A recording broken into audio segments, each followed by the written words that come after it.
tested for and became the youngest journeyman knife maker in the world when I was 15, and then the youngest Master Bladesmith when I was 19. There's an actual bladesmith behind this. There's a family behind it.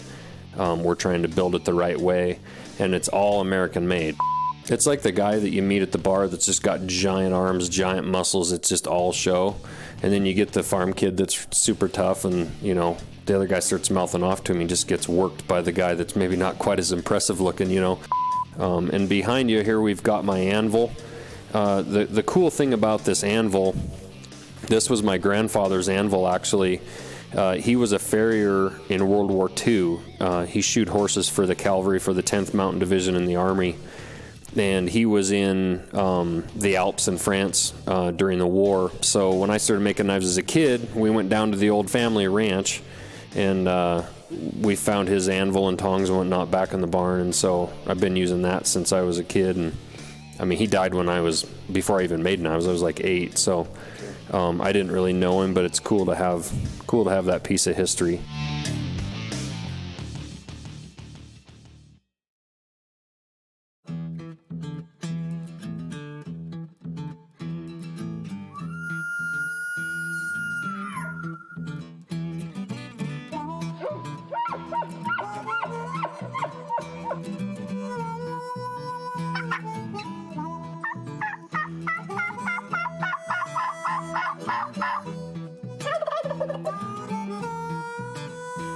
Welcome to the RNA Outdoors podcast, hosted by Lucas Paw.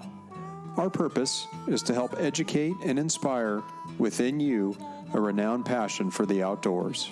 So join us as we speak with experts in the industry to share insight and knowledge that helps make hunters and anglers more successful.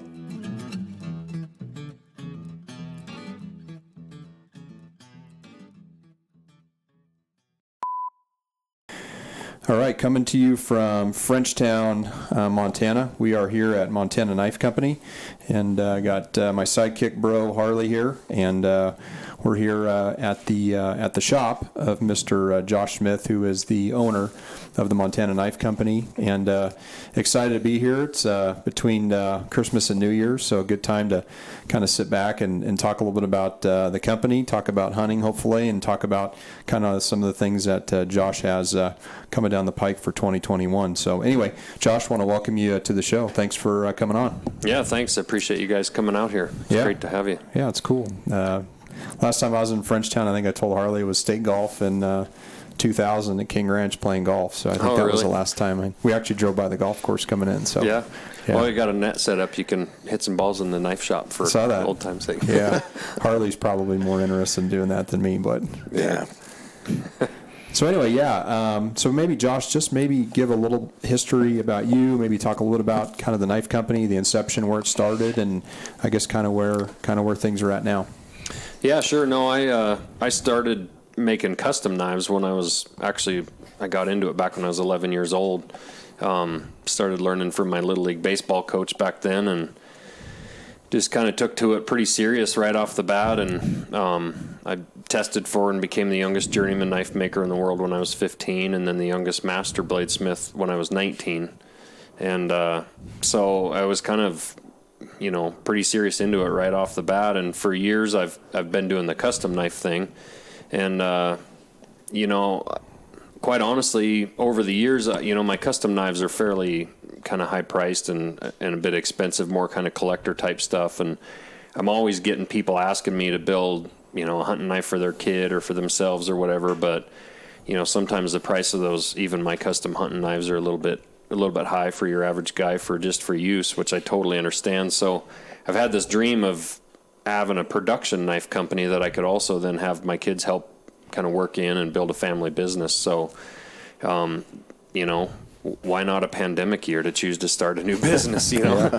So, jump out of corporate world and jump into the private sector. Yeah. So actually, yesterday, I actually just kind of quit my day job. I was a journeyman lineman for local utility here, but, I launched Montana Knife Company back in July, and did a run of a couple hundred knives and got them into a lot of the right people's hands, and got some good support of people buying those, and and then did another run of knives here recently. And this summer, I also brought on a business partner, Brandon Horoho from up in Kalispell. And he's been fantastic because now he's able to take care of he does all the marketing stuff and the social media, and he's a phenomenal photographer, and he's just got a ton of experience in the part of the world that I don't know about. Mm-hmm. So it works great. We kind of have our roles and we can stay out of each other's way, and he's just been able to take that over, and I'm running the knife side. And, since I brought him on, it's just been booming and expanding from there. And so we just ran a run of 500 of our newest model, which we call the Speed Goat. It's just a really light, fast knife. It's without the sheath. It's 1.7 ounces. It's a paracord wrapped handle. It's kind of that answer for that knife that's, maybe in that realm of some of these replaceable blade knives you see, or maybe a totally skeletonized blade where there's no handle material. And then, you go up from there, and then you get into actually a hunting knife that's maybe a bigger, heavier, thicker knife that some guys don't like to carry. And I feel like when you go on big, long hunts and whatnot, especially if you're in the backcountry and you're away from civilization, you should have a fixed blade. But I do understand why people want lightweight. They don't want it, being intrusive. And we have a really cool sheath design on these where they can clip right onto your pack. Right on your chest or whatever, and you don't even hardly know it's there. Or, a lot of guys will clip them underneath a bino harness. It's totally accessible, but it's out of the way, and, you literally don't even know it's there. Mm-hmm. But it's still sturdy enough to be able to, if you had to chop some stuff down or, cut some firewood or do something with it to survive or whatever, you can beat on it with a rock or do whatever, and it'll actually do some real work. So we're pretty excited, and that knife's just boomed. We've got another run of 500 of those going, and then, we're trying to kind of push those out. And these days there's so many people are into like the ounce counting stuff, and you see super light pack and lighter gear. And so I think it's kind of fitting right in there for people. And is that, you think, probably part of your selling point is, because there's a lot of knife companies out there, right? And they all do certain things differently. But in terms of a knife that's lighter, durable, strong, is that kind of the niche that you're looking for in that kind of that capacity, or? Yeah, I think so. And I think it's a combination of things. That's definitely, something I've seen a lot over the years when people bring me knives to resharpen is they're struggling to sharpen something, but then when they bring it to me, it's this big, thick blade with a really thick edge, and they've either sharpened it a lot and it's sharpened down into just really thick steel, or it came thick right out of the box and it was more of a pry bar or a curl bar than it was a knife to begin with. And then you got a guy with a kind of a half-assed stone that, is struggling, and it's totally understandable, where I have to take a belt grinder and maybe 3 different grit belts before we get it to where it should be. So, these are coming right out of the box, thin, light, really easy to resharpen. I'm using ball bearing steel in this. It's 52-100 steel is the technical term for it, and it's not a stainless steel. It's a carbon steel, but we're Parkerizing them, so it kind of leaves a black matte finish, no glare, prevents a lot of the rust and whatnot. But that steel, ball bearings are designed to, resist wear. So. Mm-hmm. Kind of stands to reason they make good knives. And for years in my knife career, and a lot of other knife makers, ball bearing steel is a steel of choice. So there's that. And then the other portion, I think, with Montana Knife Company is just the fact that I think people are tired of buying stuff that's been being made overseas. They've got a real actual person behind it. It's not a knife company with just some executives of trying to make some money on some production thing. There's an actual bladesmith behind this. There's a family behind it. We're trying to build it the right way, and it's all American made. And it's part of why we don't have a folding knife out actually yet, is just trying to figure out how we can construct and build a folding knife and find the right people to do some of the work we need and have it not be $600, you Sure. know. But we're not going to do something until we can do it all here, or we won't do it. Yeah. You know? And I guess part of your market, so like you said, you're probably not appealing to the guy who's going to buy a $29 knife and probably throw it out after the first time. So, but thinking about, like you said, it's American made. which obviously has a lot of value because a lot of the stuff we see in the States is made in China, obviously. But, thinking about kind of your knives and kind of, I guess, starting, you said, you started in custom knife building. Now you're kind of doing more of the market stuff. But to leave your day job is a pretty big deal, right? Yeah. And to build a company. So was there a shift there that said, hey, I'm ready to leave my corporate day job and really make this a passion or a hobby, turn it into a passion? Yeah, I really, just here in the last couple of months with the release of these last couple designs, and honestly, just the feedback and the amount of knives we've sold in just the last 2 months, even quite frankly, we were little late releasing the Speed Goat. We wanted to have it, at least kind of during hunting season, and we were trying to get some of the sheath stuff right and whatnot, and it kind of delayed. So we actually didn't end up launching these until I think it was like maybe the 18th of December. So most hunting seasons have ended. Most people had already bought their gifts for the year, so we kind of thought that maybe we'd missed a big release as far as a big sale day, and quite honestly, it blew our minds how many we sold. We sold more than we had done. I mean, I had to work the next 2 nights till 2 in the morning to get those knives done, to get them shipped for Christmas, and the people that have been getting them are loving them. So, and it just became apparent to me. Even though we're getting a lot of this work kind of done out of house, which we'll probably talk about, some of the stuff isn't happening right here. I am still doing all the finishing process. I'm doing all the sharpening. We're doing all the boxing and shipping here. And I was just finding that I was having to spend so much time, till wee hours in the night to get that all done, that I wasn't having time to build the prototypes and the stuff for the future that we need to be working on. And we've got some great deals coming with some pretty big name brands that people will know.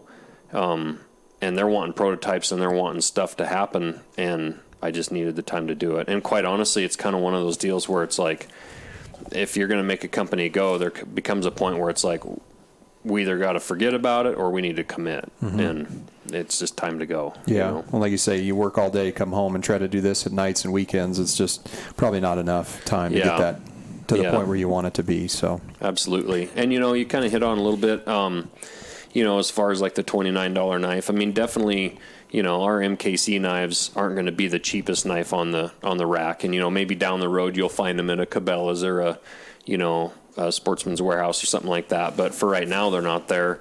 But if they were, they'd probably be one of the more expensive knives on the rack. These knives are between like $200 and $300, which isn't the cheapest knife out there. But I think people are having more of an appreciation for the American made, the story behind it, and then also the fact that they are, when you see them on that rack, you're going to see also that it's pretty clear they're better, they're a higher quality. Sure. So you are getting more for what you're paying for. And, and the other part of that is people are spending tons of money on gear. People are spending $200-$300 on a pair of pants and on a coat. I mean, hell, they're spending $60 on a beanie hat because it says a certain company name on it, and your gun and your bow and all your stuff and your $50,000 diesel pickup, but then the guy will walk up and he'll only want to spend $25 on a knife, and you might quite literally have to depend on that knife if you're in a survival situation, and I'm really big on you carrying a knife where it's accessible. I know a lot of guys carry a knife in their pack and whatnot, which is fine, but that's the idea with these light, thin knives that you don't know are there. These sheaths are designed with a retention screw that you can actually adjust the tension. So if you do carry your knife, I carry mine upside down with the handle facing down, and it's super tight. It cannot come out of there. But if you're a bow hunter, and we hear more and more of bear encounters or lion encounters, and I'm not saying you necessarily want to go fight a bear with one of these knives, but if you're bow hunting and a mountain lion happens to pounce on you, it might be your last resort. Pull a knife out and go to town. You're not going to knock an arrow. You don't have time. So I think you should have one accessible. For sure. Well, cool. Maybe one thought we talked about is maybe we're here in your shop, which I think is super cool, which kind of makes this a little more authentic than doing it, at a show or over the phone. But maybe we could just kind of walk through the shop a little bit and maybe kind of walk through kind of just a generalized process on from the time, you got a sheet of steel to the time it gets cut to the time Sure. it comes back to you, it's sharpened, kind of just maybe walk us through how that process works. Yeah, absolutely. We can do that. And really for the beginning part, obviously starts right at the design table, of drawing a design up. And that's one thing that also I think kind of separates us is it's not just all AutoCAD here. I mean, you're not going to find a computer in my shop. It's hand drawn. I'm taking scissors and cutting out patterns, and then I'm actually tracing that onto steel and making the prototypes. And I'll show you some of the equipment I do that with. But once that prototype's dialed in, then we're getting in large sheets of steel that are going to our water jet guy, and he's water jetting out all the blanks. And I kind of have two different companies going here in the same shop. I got the Josh Smith knives, which is the higher end. Everything's custom. Everything's done by me. More of like the art knife type collector edition stuff, where I don't water jet any of that or have any of that stuff done out of house. It's all done by me. But in the Montana Knife Company, obviously we're trying to scale up and become a big name in the industry, and so we have to be able to do things more on scale. So the water jet guys cutting those blades out, getting them all dialed in for us, and then we're sending them off to a heat treater who's heat treating them to our specifications, as I'll show you here in a minute. Where I have the heat treat process here, I do that with all the prototypes here, and I develop kind of my process and what Rockwell hardness I want and whatnot, and then he just basically mimics what I'm doing on a mass scale. So, but yeah, we can walk into the grind room if you want. Yeah, let's do it.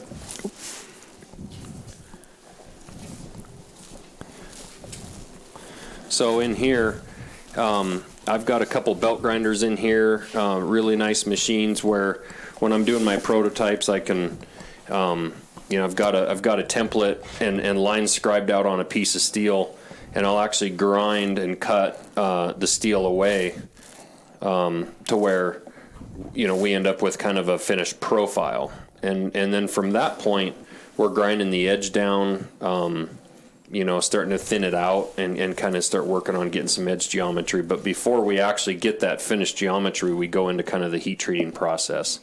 Before we heat treat, I've got the drill press over here where we drill holes, get the handles, the handle holes all drilled. We cut out, I skeletonize all my handles, so I cut out, chunks of steel out of the center of the handle where it's just a waste of, it's just weight you don't need to be carrying around. And it also gives a place, that skeletonized area underneath the handle scales gives a place for epoxy to live and actually bind. If you have two really flat surfaces, then you just squeeze a piece of G10 or micarta down onto a flat piece of steel, all your glue pretty much squeezes out. So do you find the handle to be pretty ergonomic for holding the knife, and then having this cut out, Yeah, absolutely. And that's a big part of, we've got two different models right now. Our Blackfoot model was our first model, and that's a model where we've got G10 and micarta scales, and you're holding on to a little bit more heft there, kind of a traditional style. And I hand grind all those handles and round them all down where you're not just getting like a CNC, say an angle cut on it, and they're just knocking a corner off, but you still have all these sharp edges.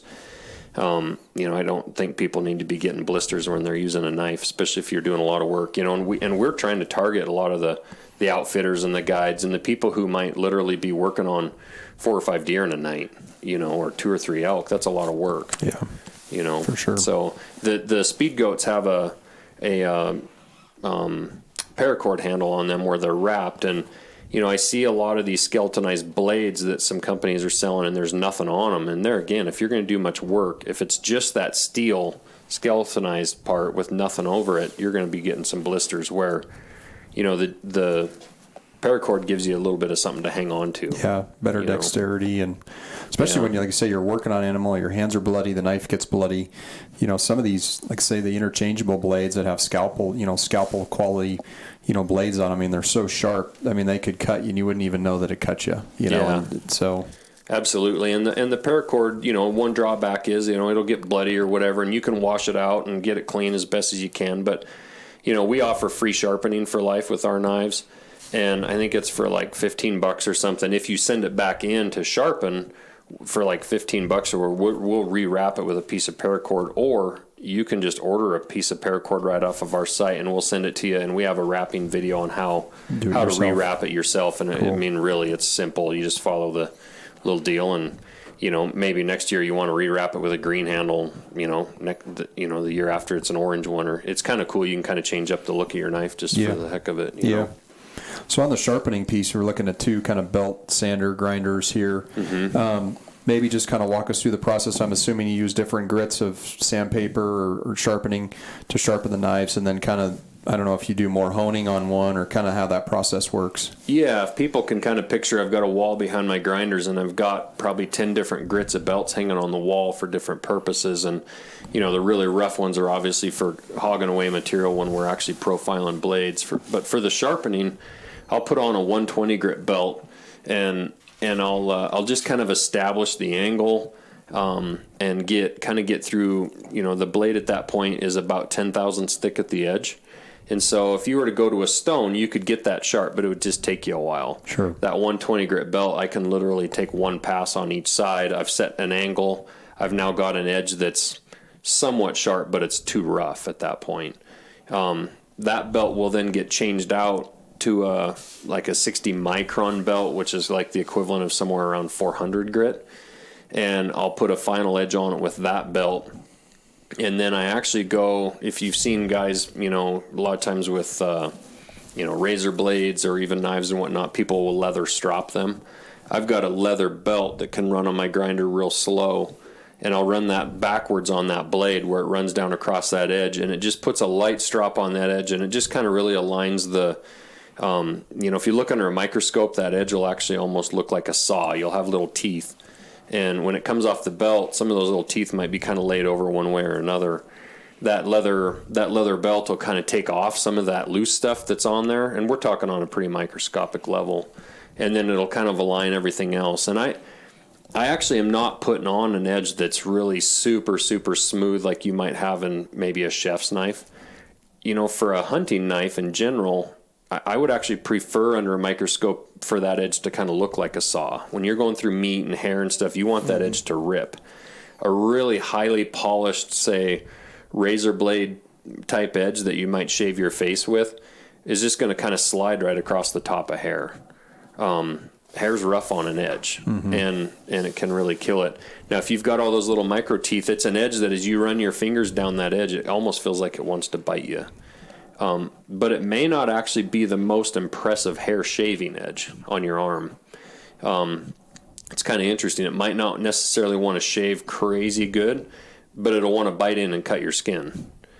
So it's kind of... So what do you want it to do, right? Yeah, and that's what I'm looking for. I can sharpen one of these blades to just absolutely peel hair off like crazy, just shaving.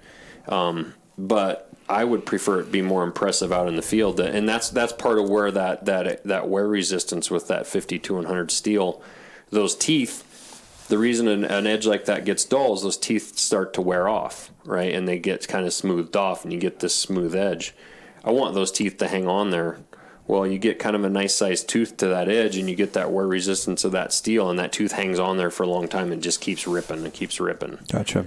Yeah, and that's where I think you get with some of those replacement blade knives too. You get, it seems to be like you're scalping right over the top of hair. You're not getting like the true grip and rip, right, I guess, out of a knife like you're talking about. It's like the guy that you meet at the bar that's just got giant arms, giant muscles. It's just all show, and then you get the farm kid that's super tough, and the other guy starts mouthing off to him. He just gets worked by the guy that's maybe not quite as impressive looking, That a lot of those replaceable blades are kind of an impressive look when you shave with them. But I think they do tend sometimes to lose their edge pretty fast. They just don't have that tooth to them, You talked a little bit about angle. So what I'm seeing here is I don't see any preset angles on anything, which tells me you're probably doing a lot of this by hand, which a lot of your sharpeners now come at the 15 degree, 10 degree, 8 degree edge. So you're doing all this by hand then? Yeah, I mean, it's understandable that a lot of people would kind of need training wheels on that kind of stuff, because how much are you really doing sharpening throughout the year? I mean, obviously your hunting season's a couple months long. Some people's hunting season's a week or two long. Sure. They're not sharpening knives all year. with Montana Knife Company, I'm doing hundreds and hundreds of knives. So I definitely don't need the angle guides, but that is a good question. And, a lot of people ask me about the angles, and we're usually in that like 15 to 20 degree angle range. And like I say, our edges are super, super thin. So I actually prefer more like that 15, and there's just not much drag. I mean, that edge is just passing through stuff really super smooth. So that's kind of the angle range that we're looking at. Okay. For the normal layman guy who wants to go out and buy a stone to sharpen one of your knives, what would you recommend? We're a dealer of some work sharp sharpeners. We've got them on our website, and we've got kind of a range on there from, kind of cheap little pocket sharpeners that are maybe decent for just a quick little touch up, which would be fine for our knives for just, maybe in the middle of an elk or something for a quick little deal. And a lot of that's just getting grime and gunk off the edge and just kind of touching it up. Mm-hmm. On up to some of those sharpeners that are more of a bench stone. Outside, and I'm not, there's other great stones just because we're a dealer of that. It's not like I'm not going to mention others. A lot of the DMT stones that are like a diamond stone are fantastic, and depending on the size of your knives, especially if you get into kitchen knives or larger camp knives or something, some of those stones can get kind of short. So, a nice 8-inch long diamond DMT stone, and there's different grits, and I suggest to people to have, a rougher one and then down into the finer grits, because you may have an edge that needs that angle and some of that edge reestablished. It's like my 120 grit belt where I establish that angle and then I go to a finer belt. Same thing on a stone. When I resharpen with a stone, I might be on a really rough side of that stone in the beginning, because you're removing steel when you're sharpening. Mm-hmm. So cool. Yeah. All right. Maybe we'll walk through and head out to the other part of your shop here. Yeah, as we go along here in this next section, my shop's kind of divided up into rooms. This next section is kind of like the size of a 2-car garage, and it's really where we kind of do our shipping, our packaging. I've got finished. It's kind of my clean room. I've got a wood stove in here that kind of heats the whole shop. I've got knives all laid out on a bench that are not sharpened, and then I've got some knives on a bench that are sharpened. We had a bunch more on this bench that were sharp yesterday, but my wife's actually in the middle of packaging those up in the house right now, finishing the labels. But that's kind of how we organize things. That way I kind of know what's done. Once I sharpen them, they go onto the next bench. I get the sheaths adjusted. I'll show you here. We've got a sheath sitting here. And it's got this retention screw right in here. And I know people, people obviously can't see this, but there's a screw kind of right at the bottom side mm-hmm. of the handle by the clip. And it's really cool because it's got a rubber grommet in the middle of that sheath. And so, I've handed these knives to some people who literally could not get the sheath or the knife out of the sheath. So obviously we back that screw off for them. So that basically tightens the tension of the knife inside the yes, sheath there. It does. It keeps it in there nice and snug. And sometimes people get a little wild pulling them out because once that releases, they jerk out and they tend to want to stab themselves. So, there's kind of a fine line for different people. For me, I'm going to want that thing screwed down a little bit more, smashing that rubber grommet a little bit more, and making sure that retention is really good. Because I'm carrying my knife exposed, I'm carrying it right on my chest upside down. But again, you can pop that thing out, pretty easy by using your thumb and pulling on it. When you put it back in, it's got a click. And in the microphone, you can probably actually hear when I'm pushing this thing in here, it's actually snapping into place. And that knife cannot, you couldn't shake that out of there if you wanted to. And there again, there's actually a fair amount of retention left to screw down here. As this knife, maybe as the sheath, maybe if it sits in the sun in the dash of your car or something, and the Kydex maybe gives just a little bit, you can just keep screwing that down, and it'll snug that knife down even more. So, and I should say that people can't see them; they are Kydex sheaths. We have a really cool belt clip that we think is really neat. That I don't think you see on very many knives. This belt clip actually clips over the top of your belt without you taking the belt off. It kind of curls, You can slide it down, it pops over the belt. I see that, yeah. And then you can take that knife back off of your belt, again, without unclipping your belt. And the other nice thing with that is you can click it right over the strap of your pack. And then when you're all said and done, if you want, you can unclip it from your pack. Or let's say you've shot something, you've taken your pack off, it's sitting over in the bushes. You unclip that off of your pack, and you can go over to the animal and do what you want, stick it back in the sheath. And, the other great thing about the Kydex, obviously, compared to leather, leather's the old school. I love the look of leather. It's awesome, but it gets wet, it stretches, it holds stuff.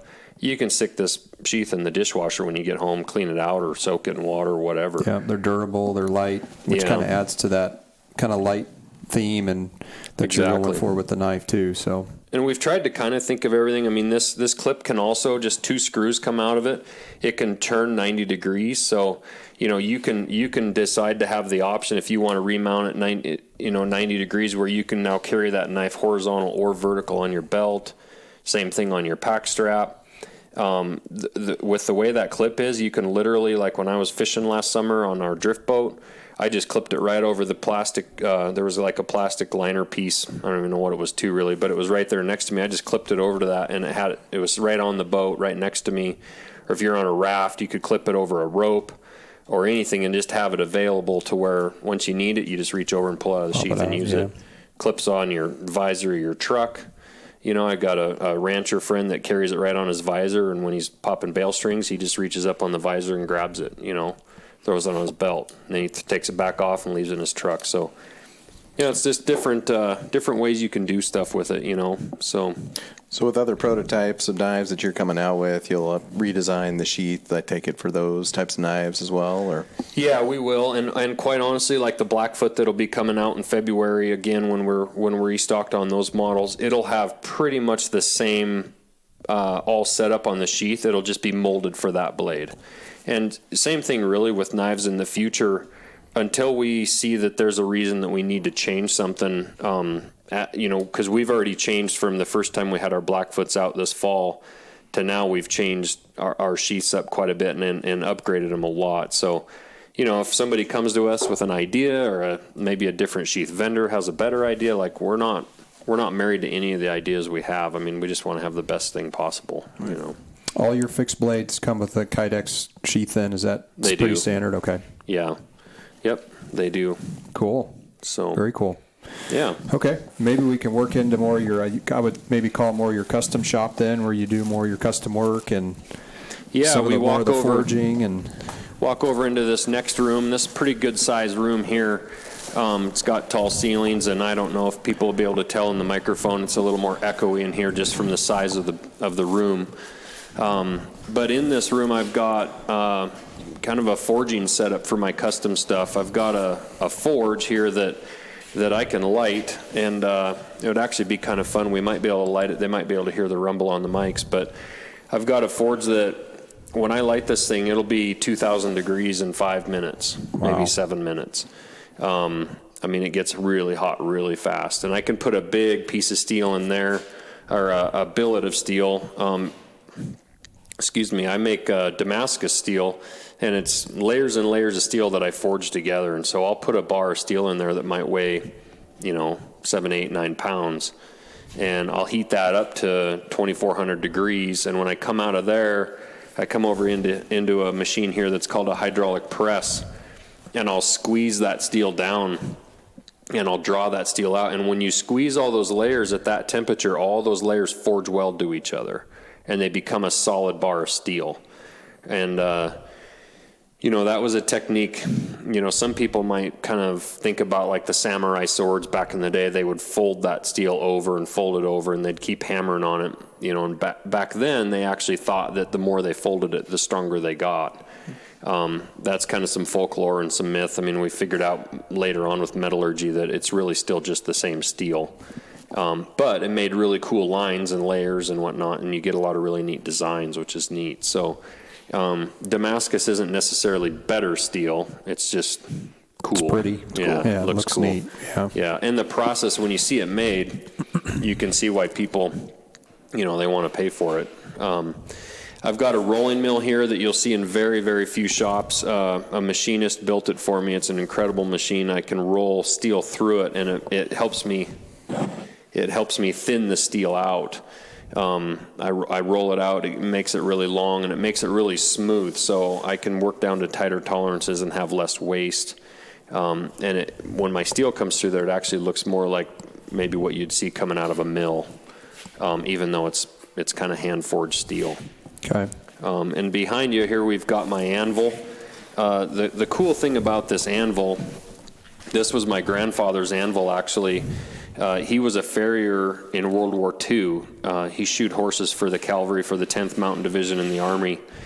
And he was in the Alps in France during the war, taking care of the horses.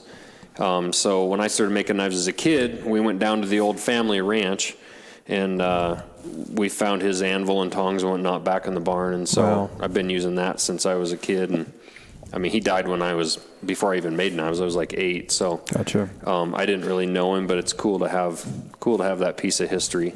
So like the process, so you'd put the steel in the forge, and then you said you'd kind of mill it out and then maybe roll it. At what point does it get on the anvil, or is it when it comes out of the actual forge? Are you hammering at that point, or? Yeah, so once I've made that Damascus and I've worked that down into a bar of steel that's workable, that maybe I'm now ready to turn into a blade. Maybe it's an inch or inch and a half wide, and say a 1/4 inch thick or something like that. And I actually want to start forging and hand hammering the shape of the blade. There's a couple reasons for that. One, you save a lot of steel. If I just cut that steel all the way and grind it all the way, now I've got really nice steel that I spent all this time making that I'm turning into dust. If I hand hammer it and hand forge it, I stretch that steel out, I force it where I want it to go, and I turn it into a shape. And so now maybe a bar of steel that I could only grind one knife out of, I might get 2 knives out of. And the other reason for that is you can actually see in the Damascus, if you kind of know what you're looking at, that the guy didn't just cut across the lines, but you can see the lines kind of smash into each other. As you forge that tip down, it smashes those lines in, and you can actually see that knife was actually hand forged. So You just don't see a lot of, you think back, and I would say the older times of blacksmiths and folks using anvils and, forging and pressing steel. It's kind of a lost art anymore, Yeah. And it was really a lost art until like the late 70s. And I'm actually starting a podcast. And part of the reason I'm starting a podcast is there's some old guys that really kind of rebirthed a lot of this stuff back in the 70s. And quite honestly, they're old, and they're not going to be with us very much longer. And I actually want to kind of interview some of those guys from the knife making and knife maker perspective about like what it was like back then, because it's literally like the beginning again. Nowadays, with Forged in Fire on TV show on the History Channel, we're seeing actually kind of an explosion into the knife making in the knife world. And I was on that show a couple times, and as a knife maker now, I get emails weekly about people asking about getting into it and wanting to, maybe help their kid get into it. Their kid might be watching it, and how do they get started? So, you're right. It's not something you see a lot of, but it's definitely like we're kind of in that time period right now where it's exploding. So, it's definitely a cool craft, and especially, I think one of the neatest things about it is just that sense of accomplishment. That you made something with your hands. It wasn't cranked out by a machine. It's pretty hard work. I mean, you do a lot of hammering, you're going to get blisters, and you're going to sweat. And until you learn how to do it properly, like anything, once you learn the proper technique, it gets easier. But, yeah. Very cool. I've got a neat a hammer over here. This is called a trip hammer. It's a little giant trip hammer. And it's just kind of cool to show. I'm actually in the process of refurbishing it right now. It's got a couple more parts to go, and it'll be back together. I built a motor mount and mounted a motor to it. This machine probably hasn't run in at least 80 or 90 years. It was made back in 1910. It's got a serial number on it, and that company tracked all their serial numbers, so they actually know, within a couple of years of when that machine was built. Huh. Wow. They were made and used a lot in farms and whatnot back in the Midwest and down in the South. It's got a great big huge kind of pulley wheel on top of it, and they would run a big long flat belt to the PTO on their tractor. So they'd drive their tractor up next to it, park, run their belt on it, and the tractor would sit there and run and drive the hammer, and they'd step on this pedal, and this thing just goes up and down, and it beats on the steel. And they'd make plowshares, and town blacksmiths would make basically everything that people needed. Was blacksmith implements or whatever. Yep. So I'll definitely be using it in the knife making, but quite frankly, I really got it just because it's cool. Such a cool piece. Yeah. And I'd assume serial numbers got to be low. I can't imagine there's a lot of these floating around. Yeah, there's not, and I don't know. It's covered up right now, but there's not. Yeah, there's not. I mean, they made hundreds of them, but it's not definitely you don't not see this every tens day. and tens of thousands. No. Yeah. And you just think about, to me, it's always amazing when you see stuff like that. And how did they make that stuff back in 1910? Exactly. Over here in the corner, I've got a similar thing. This gray piece of machinery. It's called a surface grinder. Sitting back there, and that actually came off of a U.S. battleship, naval ship, and it's got a naval tag on it and whatnot, and it's got wheels, and it's actually got a great big magnet on it, and it just goes, that whole table goes back and forth, and the grinding head goes up and down, and that grinding head I can adjust a 0.5 thousandths at a time, so it grinds steel flat. But what's cool about it is, the time period it was made, like they had to just about hand make all of that stuff. They didn't even have the tools to do that stuff back then. Or there was no computer controlled. It was all designed on a piece of paper. None of that stuff. Yeah. And really, you can pick that kind of equipment up fairly cheap now because industry has moved to more CNC. So, for a guy like me, that I can grind any piece of steel I need to within 1/1000th of an inch. That's I'm not making space shuttles. So that's fantastic for me. So some of that kind of stuff, I've got a combination of some of the new, where I've got an oven that can heat up to 2,500 degrees in 5-10 minutes, and I can hold a temperature in this heat treating oven to within a couple degrees for hours, and it's computerized. I can set how fast I want it to cool down over how many hours, the whole 9 yards. So I got a kind of a combination of old and new in here, which is cool. And the treating process, that's a key part of the knife making piece too, right? Ensuring that, a lot of times you'll see the steel come out, forge, go into a bucket of water. That whole process is key to making sure that steel's strong, right? Yeah, it's the engine of the knife. It's like, otherwise it'd be like having a Corvette with no engine. It can be pretty, but it's not going to work. And that's where the heat treat is everything. And you can even use the right steel and heat treat it wrong and mess it up, or it can be a really ugly ass knife that some guy makes in his back garage, and if he's heat treating it right, it's going to work great. Sure. So the heat treat really is everything. If it's not heat treated right, then the rest just really doesn't matter, And it's cool in here. It's a good sized shop. We shoot I shoot my bow in here. I can shoot about 20 yards in here. If I stand back in that back room, I can get maybe 25. And then, when it's nice out, I open up the door and we shoot our bows outside. Yeah. Kind of cool. If it's dark, I can stand outside and shoot inside. So that's cool. Yeah. Yeah. So living in Southwest Montana, Missoula, maybe talk a little about hunting. What are some species and what are some kind of your favorite times of year to go out and do some hunting? Yeah, I love archery hunting. I love elk hunting, deer hunting and stuff. With launching the knife company this year and having a full-time job, we were talking about how much I was working at night and stuff. I didn't hunt as much as I wanted to this year, but when I was elk hunting with my bow this fall, I did see a bunch of bears one day, and I had my boy with me. So a week later, when rifle season was open, I took him up there with my business partner, and again, we went elk hunting, but this time he packed his rifle, my 12-year-old, and sure enough, right at daylight, he spotted a really nice bear, and he was way across the canyon. We had to drop clear down into the creek bottom, and it was raining and soaking wet, and we went to the bottom and kind of crawled back up out of there and got back to the top on the other side, and sure enough, he spotted him again, and you know what it's like trying to get a boy or a kid set up on something with a scope. I think we had to stalk that bear 3 times. before we finally got him set up to where he could find him in the scope and he was comfortable. And I mean, he was only probably 80 yards from us, but Hank made a couple great shots and killed a really nice bear. In fact, we just got the skull back from the taxidermist, and the rug will be probably another year, but cool. That was a fantastic hunt. And it was a legit, a lot of times bear hunting, you can kind of sit and spot and they can maybe be not quite such physically demanding hunts, but this one was definitely tough. And then he had to pack it out. He had a 65-pound pack coming out, and we had to hike up out of there and get to the top. And it's the whole experience, right? Yeah. So it was about a 6.5 mile, hike, and he did fantastic. So that was really the highlight of the season, at least to begin with. And then there again, I didn't shoot anything this year, but then we went deer hunting over in eastern Montana, and all three of my kids, I've got 2 high school daughters, and then Hank again, they all shot, pretty nice mule deer bucks.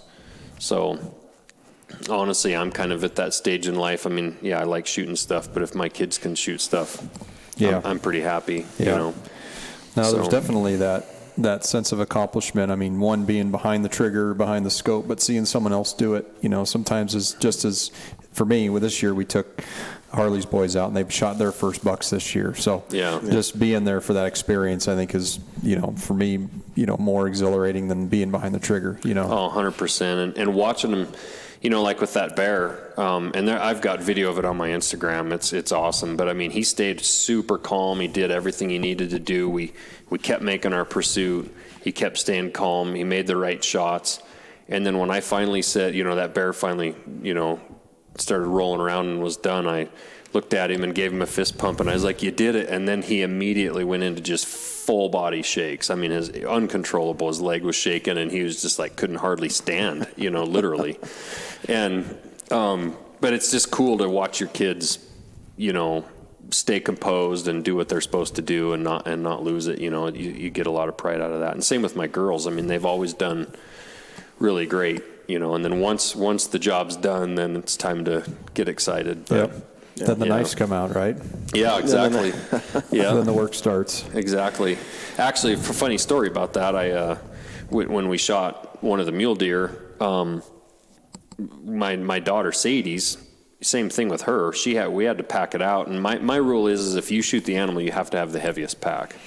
So we're packing out, and she had a pretty heavy pack because we actually, quartered that deer up, and we were 2.5 miles or so from the truck out in the breaks, and it was pretty rough country up and down, and it's kind of muddy and slick. And so she did a fantastic job. We were packing it out, and we stopped to take a break for a minute, took the packs off, and of course my boy and my other daughter had a tag, and we're looking over some really nice deer country in this bottom, and I had brought a set to rattle a little rattling set, and Hank asked me, he's like, Dad, why don't you try rattling? And I was like, I mean, I haven't really rattled much for mule deer, but I'm like, on the rut. I mean, so I was like, can't hurt. We had been glassing this country for the last 10 minutes, sitting still, just looking, and I had looked it over hard with my binos, and so I'm like, all right, well, whatever, just do it for the kids, So he hands me the rattles out of my pack, and I rattle for 15 seconds, and a buck walks out 230 yards. He walks right out on the hillside right in front of us.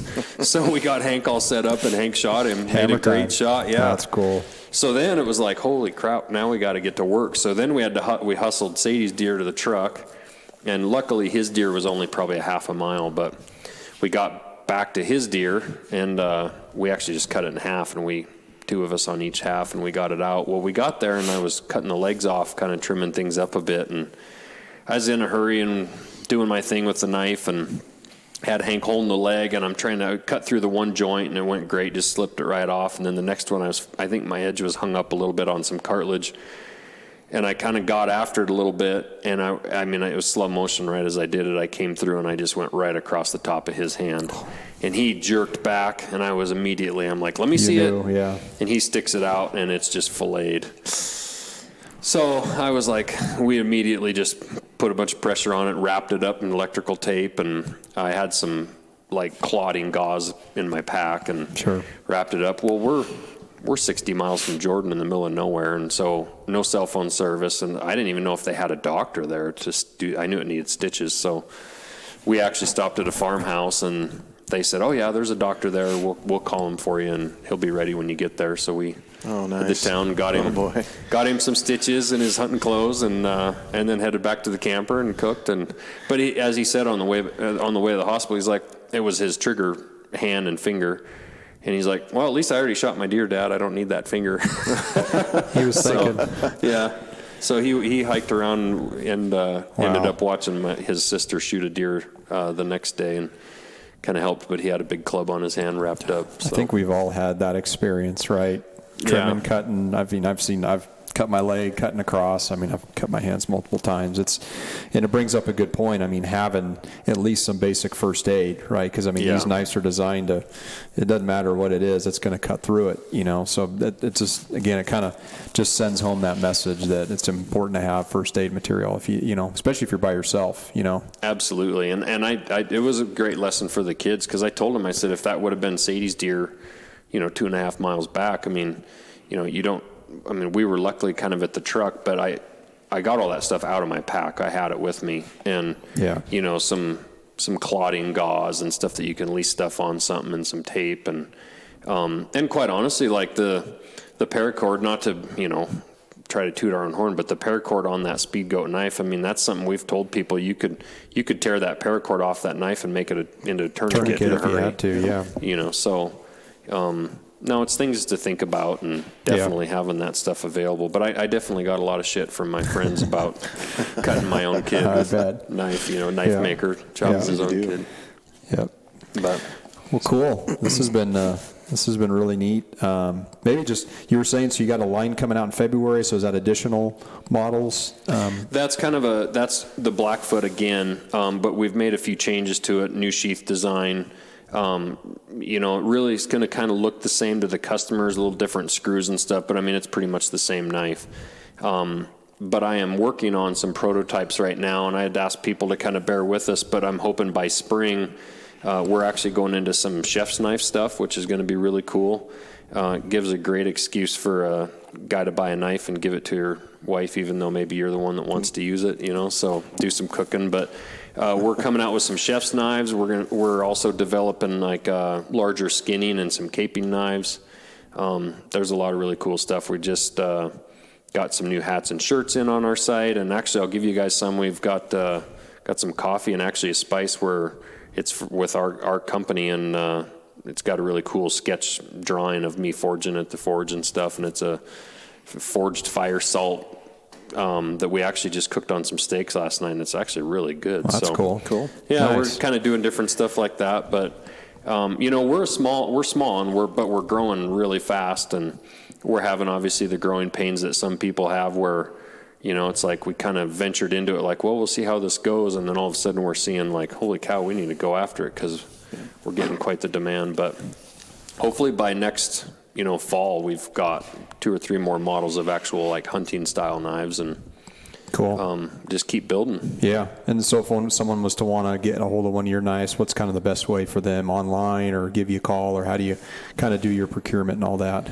Yeah, and we do everything from here, and that's one thing we were talking about earlier, and I said some of the stuff we ship out, you know, like, you know, water jet or heat treat, but you know, just as a reminder, everything we're doing is in the U.S., American made. I mean, that's our big thing. If we can't do it, we're not going to, but we do all that shipping and whatnot.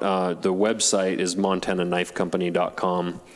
I have my own personal stuff for my customs, joshsmithknives.com, and then same thing on the Instagram. We're at Montana Knife Company and Josh Smith Knives. So cool. It's pretty simple. So cool.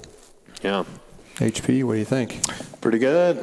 Can't wait for another knife to come out. Have to get me one. Yeah, no, I love it, and I just appreciate the support, and appreciate you guys coming out. And well, we appreciate a Montana-made, American-made company that's, you know, like you say, turning around good, durable products in the hunting industry. I think, I wouldn't say it's something that the industry's lacking. It's just, you know, like you say, people spend thousands of dollars on all this equipment, and the last thing they think about is a good knife, when at the end of the day, it's, you know, probably one of the most integral pieces in your pack that you need, right? Yeah, so, for sure.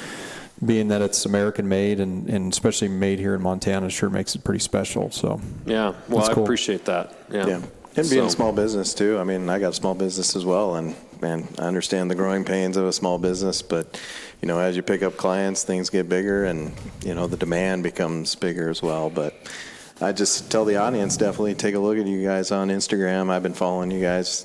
Pretty cool stuff. Yeah, my business partner is actually he's really a magician with the camera, and he's really an extreme. He does, you know, ice climbing and rock climbing. He does all kinds of cool stuff. So even just following the Instagram just to see cool pictures is worth it right there. Yeah. And really, honestly, we haven't spent a dime in advertising. I mean, we want to grow it kind of grassroots through people. If it's a good product, people will share it. And the people that have been doing that, we really appreciate. Well, I think word of mouth in this industry I mean, its reputation's everything, but if your product, you know, stands behind itself, you shouldn't need to market it as much as you need to, right? People talk about it, people know the product, they want it, right? Exactly. So, well, I'll say it's cool to hear a good story in 2020. This has been a pretty neat story to hear your successes, and clearly if you're leaving like I say, your kind of your day corporate job to take on this, that's pretty neat, especially in like you say, in a year where a lot of uncertainty, just a lot of craziness in 1 year. But it sounds like 2021 is going to be pretty exciting for you. So yeah, I sure think so. So looking forward to it. Well, good deal. Well, I guess we'll sign off here from Frenchtown. Appreciate Josh having us here in his shop. And, Happy New Year, guys. Yeah, Happy New Year thanks. to you. Same to you. Yeah, all right. Thanks. Take care, guys. Thanks.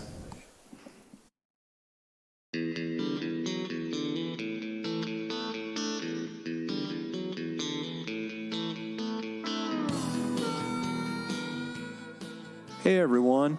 This is Lucas Paw, host of the RNA Outdoors podcast. Please check out Podbean and iTunes.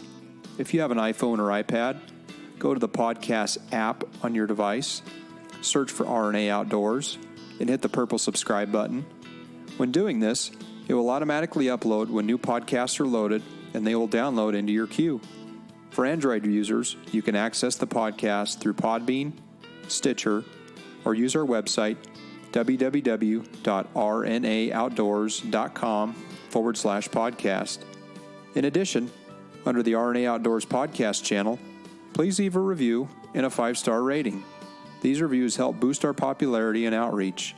You can also follow us on our social media outlets, Twitter at RNA Outdoors, Facebook, RNA Outdoors, and Instagram, Rod and Arrow Outdoors. All links are in the show notes as well. If you like what you've heard, we hope you'll pass along our channel to your friends and colleagues. Keep up the good fight. We cannot sit by and watch the public lands devoted to wildlife protection wither away. There's simply too much at stake. Make your voice heard, speak up, and get involved with conservation efforts, and know that every little bit helps. As we say on the mountain, go farther, stay longer.